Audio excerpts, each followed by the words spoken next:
Welcome to my YouTube channel. आज मैं आपको क्लास 6 के लिए उर्दू गुलदस्ता बुक से सबक नंबर 2 को पढ़ाऊंगी। एग्ज़ाम से मुतालिक इस पूरे ही चैप्टर की तैयारी 100% कराऊंगी। इसी वीडियो के अंदर इस चैप्टर के टेक्स्ट बुक के क्वेश्चन आंसर भी लिखना सिखाऊंगी। इसके साथ ही एक बात और बताना चाहती हूँ, जिन बच्चों की तैयारी एंड टाइम पर होती है तो उन बच्चों के लिए मैंने इस बुक के 10 चैप्टर हैं, 10 के 10 चैप्टर के क्वेश्चन आंसर एक ही वीडियो के अंदर अपलोड किए हैं। छोटी सी वीडियो है, लिंक डिस्क्रिप्शन बॉक्स के अंदर डाल दिया है। पर यहाँ पर मैं बता दूँ, ये वीडियो सिर्फ उन्हीं बच्चों के लिए है जिनकी एग्ज़ाम की तैयारी एंड टाइम पर होती है और वे बेचारे पढ़ नहीं पाते हैं, तो एंड टाइम पर भी उनकी एग्ज़ाम की तैयारी हो सके। पर सबसे बढ़िया तैयारी कैसे होगी, जब आप इस चैप्टर को पढ़ोगे। पढ़ने के बाद आप एग्ज़ाम से मुतालिक हर क्वेश्चन का जवाब इजीली दे पाओगे। तो यहाँ पर पहले मैं आपको इस चैप्टर को पढ़कर सुनाऊंगी और फिर एंड में टेक्स्ट बुक के क्वेश्चन आंसर समझा दूंगी। सबक का नाम है खुशी का राज। कॉकरोच, जिसे तिलचट्टा भी कहते हैं, एक गंदा कीड़ा होता है। एक मर्तबा तमाम कॉकरोच एक जगह जमा हुए और शिकायत करने लगे कि हमें कीड़ों में क्यों शामिल किया जाता है। दांत इतने तेज़ होते हैं और पंजे जानवरों की तरह तेज़ होते हैं, लेकिन फिर भी जानवर हमें कीड़ा ही समझते हैं और बड़ी हिकारत यानी कि नीची नज़रों से देखते हैं। हमारे पर भी होते हैं और हम उड़ भी सकते हैं, लेकिन फिर भी कोई हमें परिंदा नहीं मानता और परिंदे भी हमें जलील समझते हैं, छोटा समझते हैं। उन्होंने अपनी ये कॉन्फ्रेंस इसलिए बुलाई थी कि इन तमाम बातों पर गौर किया जा सके और कोई ऐसी तदबीर यानी कि तदबीर की जाए जिससे उनकी इज़्ज़त में इजाफ़ा हो सके। जब सब जमा हो गए तो उनमें से बूढ़े कॉकरोच ने खड़े होकर कहा, आप सबको ये तो मालूम ही है कि आपको यहाँ क्यों बुलाया गया है। आप में से जो कोई भी इस मामले में कुछ कहना चाहे वे कहे और कोई सूरत निकाली जाए कि हमें कीड़ा ना समझा जाए। उनमें से एक छोटा कॉकरोच उठा और उसने कहा, देखिए, ये बात तो हम सबको परेशान किए हुए है कि सब हमें जलील समझते हैं, कमतर समझते हैं। मैं समझता हूँ कि अगर हम अपनी लड़की की शादी किसी जानवर से कर दे तो फिर उनसे हमारी रिश्तेदारी हो जाएगी और हम जानवरों में शामिल हो जाएंगे। इस तरह ये प्रॉब्लम सॉल्व हो सकती है। सब ने इस बात की बहुत तारीफ़ की और ये तय हुआ कि उनके ख़ानदान की सबसे खूबसूरत लड़की की तलाश की जाए और एक चूहे से उसकी शादी कर दी जाए। सब ने मिलकर एक लड़की तय की और उसे लेकर चूहे की तलाश में निकले। देखो यहाँ पर क्या समझ में आया कि सभी कॉकरोच ऐसा आइडिया मिलकर निकालना चाहते थे जिससे कि उनकी इज़्ज़त के अंदर इजाफ़ा हो सके। तो छोटे कॉकरोच ने क्या तदबीर निकाली कि अपने ख़ानदान की सबसे खूबसूरत लड़की की शादी किसी जानवर से कर देंगे तो हमारी रिश्तेदारी जानवरों से हो जाएगी और इससे हमारी इज़्ज़त में इजाफ़ा होगा। तो फिर लड़की को तलाश करके चूहे के पास ले जाया गया। थोड़ी सी कोशिश के बाद एक चूहे को तलाश कर लिया गया। वे एक पेड़ की जड़ में बिल बनाए हुए आराम कर रहा था। चूहे ने जब कॉकरोच को देखा तो कहा, कहिए जनाब, कैसे तकलीफ़ की? मैं आपकी क्या खिदमत कर सकता हूँ? कॉकरोच ने कहा, हजूर, एक ज़माने से हम परेशान हैं। हमारे बाजू भी हैं, हम उड़ भी सकते हैं, हमारे पंजे और दांत भी बहुत तेज़ हैं, लेकिन हमें कोई ना तो जानवर मानता है और ना परिंदा। इसलिए हम अपनी लड़की को आपके पास लाए हैं। आप इससे शादी कर लीजिए। उससे शादी करने के बाद आप हमारे रिश्तेदार हो जाएंगे और इस तरह हम जानवरों में शामिल हो जाएंगे। चूहे को उनकी ये बात बड़ी अजीब लगी। वे बहुत देर तक सोचता रहा और उसके बाद बोला, देखिए जनाब, मुझे सख्त अफसोस है कि मैं आपकी कोई मदद नहीं कर सकता। मैं ख़ुद भी आप ही की तरह हूँ। मैं हमेशा सबसे छुपता फिरता हूँ। यहाँ जंगल में हर वक्त सांप मेरी तलाश में रहता है, मैं उससे जान बचाता हूँ। शहर में आदमी मेरा दुश्मन है, बिल्लियाँ मेरी बू सूंघती फिरती हैं, इसलिए मैं तो ख़ुद मजबूर हूँ। आप किसी और के पास जाइए। चूहे की बात सुनकर कॉकरोच बड़े हैरान हुए। वे सोचने लगे कि ये भी उन्हीं की तरह है जो अपनी जान बचाए फिरते हैं। वे आगे बढ़े और एक पहाड़ी के करीब सांप के पास पहुँचे। सांप बहुत आराम से गोल मटोल होकर पड़ा था। कॉकरोच को आता देखकर सांप उठ बैठा। सांप ने कहा, आइए, आपने कैसे तकलीफ़ की? कॉकरोच ने पूरी कहानी सुनाई और कहा, हुजूर, ہم تو اس لیے آئے ہیں کہ آپ سے مشورہ کریں کہ کس سے جا کر اپنی لڑکی کی شادی کی بات کی جائے۔ صاحب بہت غور سے سب کی بات سنتا رہا اور پھر ان سے بولا، میں کیا کہہ سکتا ہوں؟ میری تو جان خود مصیبت میں رہتی ہے۔ میں ہر وقت نیولے سے ڈرتا ہوں، اس کے دانت بہت تیز ہوتے ہیں، وہ جب جھپٹنے لگتا ہے تو اس وقت مجھے اپنی جان بچانی مشکل ہو جاتی ہے۔ آپ اس سے کوئی رائے لیں۔ یعنی کہ سانپ نے چوہے کو نیولے کے پاس رائے لینے کے لیے بھیج دیا، کیونکہ وہ سانپ نیولے سے ڈرتا تھا۔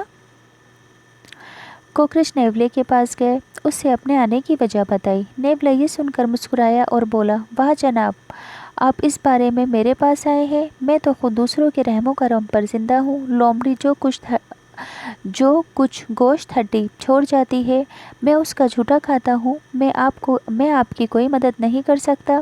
اب آپ لومڑی کے پاس جائیے، وہ آپ کو ضرور کوئی ترکیب بتا سکتی ہے۔ کوکروچ لومڑی کے پاس گئے۔ لومڑی بہت گھبرائی ہوئی ادھر ادھر دیکھ رہی تھی۔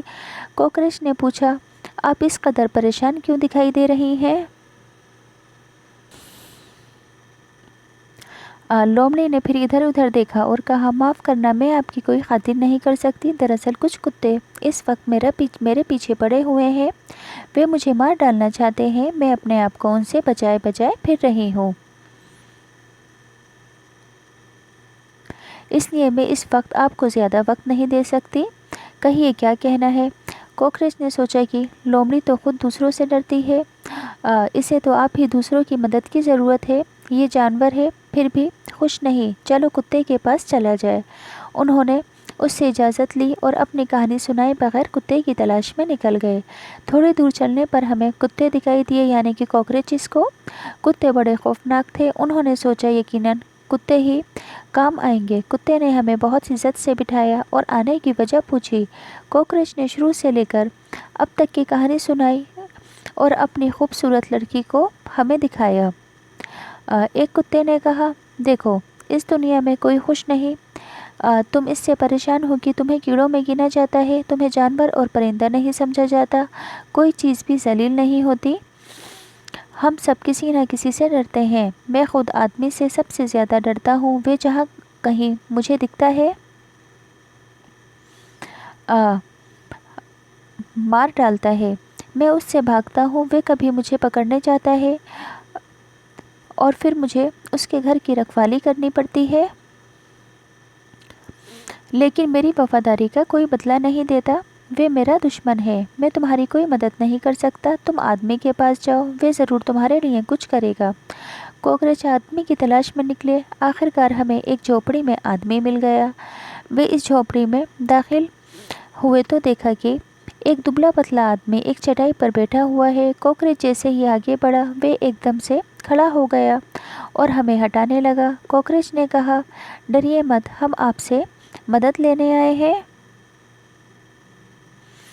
آدمی نے پوچھا، کہو کیا کہنا ہے؟ کوکروچ نے اسے پوری کہانی سنائی۔ آدمی نے بہت زور سے کہکا لگایا اور کہا، واہ، آپ میرے پاس آئے ہیں؟ کیا آپ کو معلوم نہیں کہ میرے لیے سب سے بڑی تکلیف کی بات کیا ہے؟ آپ جانتے ہیں کہ مجھے سب سے زیادہ آپ ہی سے تکلیف ہوتی ہے۔ اگر میں تیل کھلا چھوڑ دوں تو وہ آپ پی جاتے ہیں، کھانا رکھ دوں تو آپ اسے خراب کر دیتے ہیں، باورچی خانے کو تو آپ نے اپنا گھر ہی بنا رکھا ہے۔ آپ نے تو خود مجھے عاجز یعنی کہ پریشان کر رکھا ہے اور آپ مجھے سے مدد مانگ رہے ہیں۔ آپ سے جانور تو کیا میں بھی پریشان ہوں؟ کوکروچ آدمی کی یہ بات سن کر بہت خوش ہوئے۔ وہ واپس اپنے گھر گئے اور انہوں نے ایک دوسرا جلسہ کیا۔ انہوں نے کہا، ہم سب جانوروں کے پاس گئے اور دیکھا کہ جانور تو کیا، آدمی بھی کسی نہ کسی سے ڈرتا ہے اور آدمی تو سب سے زیادہ ہم سے ڈرتا ہے۔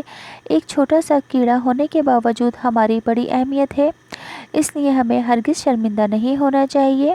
ہمیں اپنے کوکروچ ہونے پر فخر ہونا چاہیے، اس لیے کہ ہم دیکھنے میں تو چھوٹے ہیں لیکن ہماری بھی اہمیت ہے۔ چھوٹی سے چھوٹی چیز کی بھی اپنی بہت اہمیت ہوتی ہے، اس لیے ہمیں کیڑے ہی بنے رہنا چاہیے اور اسی حال میں خوش رہنا چاہیے۔ سب کوکروچوں نے زوردار تالیاں بجائی اور خوشی خوشی اپنے گھر چلے گئے۔ یہ کہانی ایک لوک کہانی ہے، تو اس سبق کو پڑھ کر کیا عبرت حاصل ہوتی ہے کہ کبھی اپنے آپ کو دوسروں سے کمتر نہیں سمجھنا چاہیے۔ اللہ نے ہمیں جیسا بنایا ہے وہی بیسٹ ہے، اسی حال میں ہمیشہ خوش رہنا چاہیے۔ के बाद सबक के क्वेश्चन आंसर है कि एग्जाम में आपको किस तरह से लिखने हैं। सवाल नंबर 1, तमाम कॉकरोच एक जगह क्यों जमा हुए, यानी कि एक जगह क्यों इकट्ठे हुए। जवाब, तमाम कॉकरोच एक जगह इसलिए जमा हुए कि तेज दांत और जानवर की तरह तेज पंजे और पर होने के बावजूद उन्हें कीड़ों में शुमार किया जाता है। उन्हें जानवर और परिंदा क्यों नहीं समझा जाता, शुमार यानी कि शामिल किया जाता है। सवाल नंबर 2, अपनी इज्जत बढ़ाने के लिए छोटे कॉकरोच ने क्या राय दी। जवाब, अपनी इज्जत बढ़ाने के लिए छोटे कॉकरोच ने ये राय दी कि हमें अपनी लड़की की शादी किसी जानवर से कर देनी चाहिए। सवाल नंबर 3, शादी की पेशकश पर चूहे ने क्या जवाब दिया। तो जवाब में लिखोगे, शादी की पेशकश पर चूहे ने ये जवाब दिया कि मैं खुद सांप, आदमी और बिल्ली से डरता हूँ, आप किसी और के पास जाइए। सवाल 4, सांप और नेवले ने शादी करने से क्यों इनकार किया। जवाब में लिखोगे, क्योंकि सांप नेवले से डरता था और नेवला खुद लोमड़ी के रहमो करम पर जिंदा रहता था, इसलिए दोनों ने शादी करने से इनकार कर दिया। सवाल नंबर 5 है, कुत्ते ने कॉकरोच को किस तरह समझाकर आदमी के पास भेजा। जवाब लिखोगे, कुत्ते ने कॉकरोच को इस तरह समझाकर आदमी के पास भेजा कि इस दुनिया में कोई भी खुश नहीं है और कोई चीज़ भी जलील नहीं होती, यानी कि छोटी नहीं होती, सबकी अपनी अहमियत होती है। हम सब किसी न किसी से डरते हैं, मैं खुद आदमी से सबसे ज्यादा डरता हूँ, इसलिए तुम आदमी के पास जाओ। सवाल नंबर 6, कॉकरोच आदमी को क्या क्या तकलीफ पहुँचाते हैं। सब जवाब में लिखोगे, कॉकरोच खुला तेल पी जाते हैं, खाना खराब कर देते हैं और बावर्ची खाने को तो उन्होंने अपना घर ही बना रखा होता है, इसलिए आदमी कॉकरोच से परेशान होता रहता है। सवाल नंबर 7, कॉकरोच को अपनी अहमियत का एहसास कैसे हुआ, किस तरह हुआ। जवाब, कॉकरोच को अपनी अहमियत का एहसास इस तरह हुआ कि जब आदमी ने कॉकरोच से अपनी परेशानियां गिनवाई। तो यहाँ से ये सबक भी कंप्लीट हो गया है। अगर आपको अच्छे से समझ में आया हो तो प्लीज़ चैनल को ज़रूर सब्सक्राइब करना, और प्लेलिस्ट का लिंक मैं डिस्क्रिप्शन में डाल दूँगी, वहाँ पर आपको इस बुक के सभी चैप्टर्स मिल जाएंगे और सारी ग्रामर भी मिल जाएगी।